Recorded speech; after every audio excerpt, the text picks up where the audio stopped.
Corey, Bennett.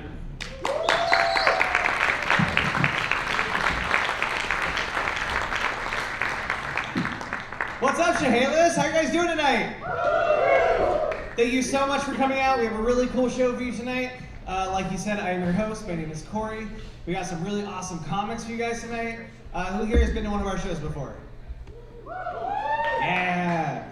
A little bit about me. I'm actually really happy to be here with you all tonight. Things have been kind of hard. I just went through a breakup. You can say, aw. Thank you. That was so unexpected. It happened a year ago. I dated this guy for 3 months, and when I told him that I wanted to be his boyfriend, his response was, oh, I'm busy. And I did not take the hint. I was like, oh my God, me too, let's be busy together. He said, sure, buddy. That's what ruined it for me. I was like, buddy? I'm not your buddy, pal. I am your potential new boyfriend, and I should be addressed as such. Preferably by goddess. Perfection. The only man I've ever loved. You know, pet names. He ghosted me. Which is fine, the trash took itself out. But I was really serious about that guy. And there's only one thing I hate more than ghosting. It's that we call it ghosting. Have you guys been ghosted before, anyone in here? You know what I'm talking about. It's the worst. I hate that we call it that because ghosts haunt you, which means they stick around. What we really should call it is being a cunt. No, I was serious about that guy. I spent a lot of time trying to figure out why. I mean, his dick was huge, but I don't think that wasn't it. No, I think the reason is because I am from a very large redneck family, and I am the last of them to get married. My family goes through marriages like a chain smoker goes through cigarettes. Just like a new marriage every 5 minutes. I'm from a small town called Shelton. Yeah. All the bad things you've ever heard are true. My sister was my cousin. Growing up in Shelton was hard, especially as a gay kid, because a lot of people out in the sticks, well, they wear camo, so you can't see them when they call you slurs. But I always recognized my dad's voice. I'm kidding, my dad never called me a slur. It was just large men in pickup trucks that reminded me of my father. Also known as my type. But I am the last of my family to get married. I'm 30, I've never even been engaged. My grandmother is in her 70s and on her 7th marriage. Yeah, right? My mom, she got married 5 times in 9 years. And honestly, I'm jealous. Like if I had half as much talent as that woman, I would be toe to toe with my grandma in divorces. I'd be like, hey grandma, I'll bet you a whole pack of cigarettes that I got 10 men to love me before you can get to 8. And I would win that bet. So, I'm depressed. Not because of dating, just everything. But I've noticed that dating while depressed has turned my inner monologue into this angry, gay Disney villain. Like I'll see a happy couple like you two right in front here. And I'll immediately think to myself, I should kidnap their puppies. I need a new jacket. Thankfully, harming animals is frowned upon in this country, unless it's for profit, and this would just be for me. It's first for people I know. My best friend just got engaged. She's so happy. She's in love. I would like to drown her in a giant hourglass filled with sand. Thought about putting her in a bikini and tying her up first, but her boyfriend would be into that. Then he'd show me the genie. He'd trap me in a lamp. It wouldn't work. Thought about stealing her voice for a little while, but then I realized men have been doing that to women for centuries. So dating's fun. Anyone here single? Thank you, the one of you. Yeah. I gotta admit, you guys might relate to this. I do sometimes get a little bit sad about it, but I found a really good method to curb that whole sadness. Have you ever tried dating garbage people to feel better about yourself? Oh my God, it works. I've been doing it for a few months now, and like I've started losing weight, my skin is clear, my hairline's coming back. It's great. Just go hang out with someone who like doesn't shower or wears pajamas in public. I promise you'll go home with as much confidence as someone who wears pajamas in public. Really, after this comedy show, go get on Tinder. Go match with like Chad and his empty whiskey bottle collection. Wave hello to his 6 roommates. Cuddle up on his dirty floor mattress. I promise you'll go home excited to die alone. This revelation came to me a few weeks ago. I was out with this guy, and he took me back to his place. I'm just kidding, he didn't have a car. I drove us to his place. And I get in there, and it was disgusting. Like the messiest mess you've ever seen. Like I was like, I'm gonna be patient 0. COVID's gonna start all over again from this apartment. We started watching a movie, and about 10 minutes in, he started talking and called his mom on the phone and just yapped for about 20 minutes. And I thought to myself, oh my God, I am so polite. Like, I'm jealous of you that you get to watch a movie with me right now. You know, quiet and shit. He made us dinner, which was nice in theory, but he made chili with a side of spaghetti, which is weird. But then he put an entire block of cream cheese in the spaghetti, which was the whitest thing I've ever seen, which is funny because he wasn't. And he didn't do it well either. They're all curdled and chunky and gross, and I'm sitting there thinking, I didn't want this cream. That one's a thinker. Took me a long time to come up with it. But it's hard because nowadays the only way to meet somebody is on the dating apps, and I gotta say, they suck. Like, I got on Tinder, and I was trying to be really mindful about it, right? Like, I was gonna look at the guy's profile, check out his pictures, see if he'd want to kidnap a princess or two. But instead, I swipe for 2 seconds, and Tinder tells me that I'm out of potential matches. Like, sorry, Corey, no more dudes for you.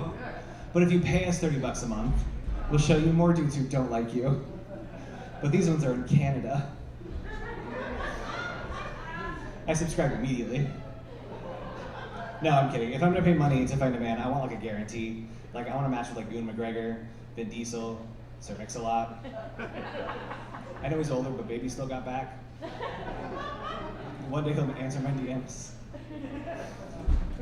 But it's hard. A lot of these dating apps are terrible. Do any of you people know what Grindr is? Suspicious and quiet. Yes! Thank you, sir. For those of you who don't know, Grindr is a gay hookup app.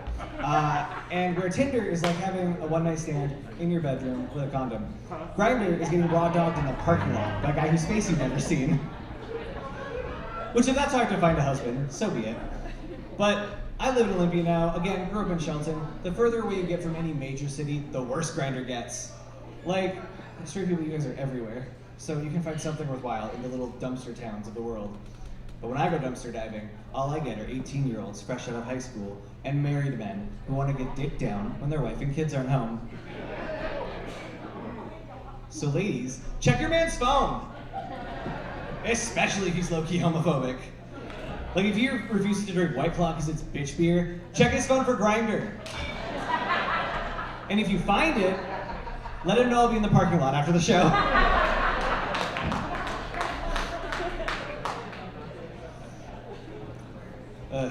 Dating's a lot of fun.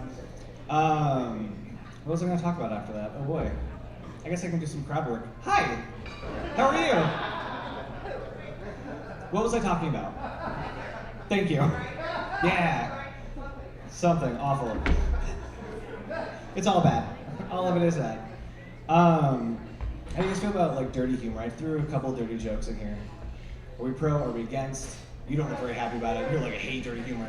I'm a Christian, sir. Yeah. Yeah, we love Jesus. A lot of my dating is actually hooking up with random strangers I meet on the internet. Not that I meet people any other way. But I went to this guy's house, and in about 10 minutes of meeting him, he had me tied up on a swing in his basement. And as he was tying my hands above my head, I started thinking to myself, this could go one of two ways. And if Jeffrey Dahmer is any indicator, both options involve mouths. So in a panic, I started looking for serial killer clues, something that clue me in, like lotion in a basket, which I then realized also could go either way. What I really learned from that scenario is that I will never survive a horror movie. Like, I'll be the first one dead. It wouldn't be like the one black character, it wouldn't be the dumb cheerleader, it would be me, because I'd be like, Jason, You want to stab me where? Your machete's like what, 12 inches? Dating's a lot of fun. In case you can pick it up, I am gay. I know, shocking. Who could have seen that coming? Oh my god, this is my coming out. But I do relate to women a lot more than I do guys. I love women. Not in the same way a straight guy does, because I think women are people.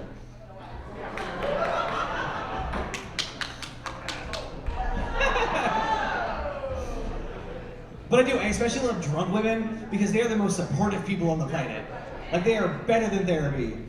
I met this girl a couple weeks ago, and within 20 minutes, she told me that I was the best person she'd ever met. All of my exes were trash, and we'd be sisters forever. I don't remember her name, but I do remember her family's medical history and her astrological chart. And she knows mine, we're both Gemini.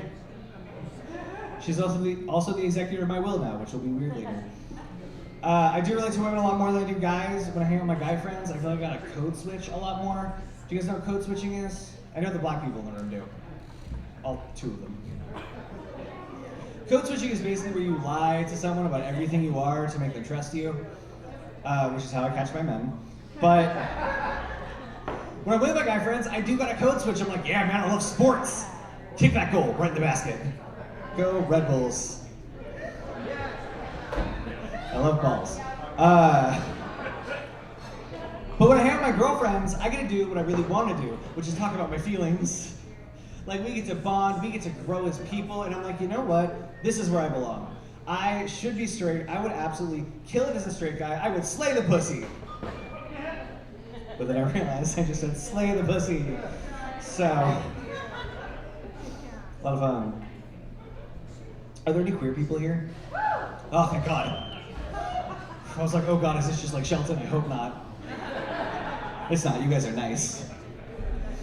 But I have learned that I really enjoy coming out in general. When I came out to my family, my parents were like Cleopatra, queen of denial. They had no idea. So when I came out to everyone else, I was expecting shock and awe, and instead, my family was like, yeah, no shit, Twinkle Toes. You tried to play the Mary in the, that was hard to say. You tried to play Mary in the Christmas play every year because you wanted to wear the pretty dress. We knew. When I came out to my parents, they were shocked. My dad was really confused about the sex aspect of being gay. He was like, how does that work? Where does it go? Haven't you ever had a prostate exam? Those aren't fun. And I was like, Dad, I'm 13. Tell the doctor to use a little more lube. Have him tickle it a little bit, it'll blow your mind. As I've gotten older, coming out is actually kind of like a fun sport for me now. Especially coming out to straight guys, when it's safe. When I'm like out in Sheldon, I'm like, sports. But out here, where you guys are nice and kind and accepting, it's fun. There's usually 2 or 3 reactions I get. The first one is really boring. They're like, cool. I'm like, all right, great. Thanks for that. The second one, they'll be like, oh, I also know a gay. Maybe you'll fall in love. And I'm like, your friend never leaves his house. No, thank you.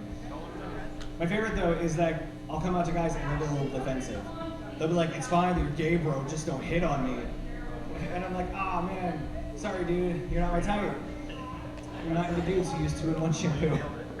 I don't say that. I just leave it at the first statement. But then they get upset. They're like, ugh, why? I'm like, ooh, it's my favorite. Because when they say that, I get to lean in close, look them dead in the eye, and say, I'm into more masculine men.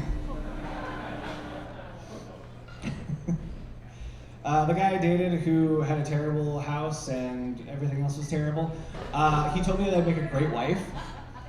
And honestly, I was like, dude, bro, man, that's not how that works. We're both men. But then I realized I like attention. And I was like, oh yeah, I'll be your wife. That's fine. I can cook for you, I can clean for you, you can get me pregnant. I've been single for a while, and I have learned that the longest and healthiest relationship I've ever been in is with my glass dildo. His name is Idris Elba. And you know, I don't know why I asked for more. Idris is the perfect man.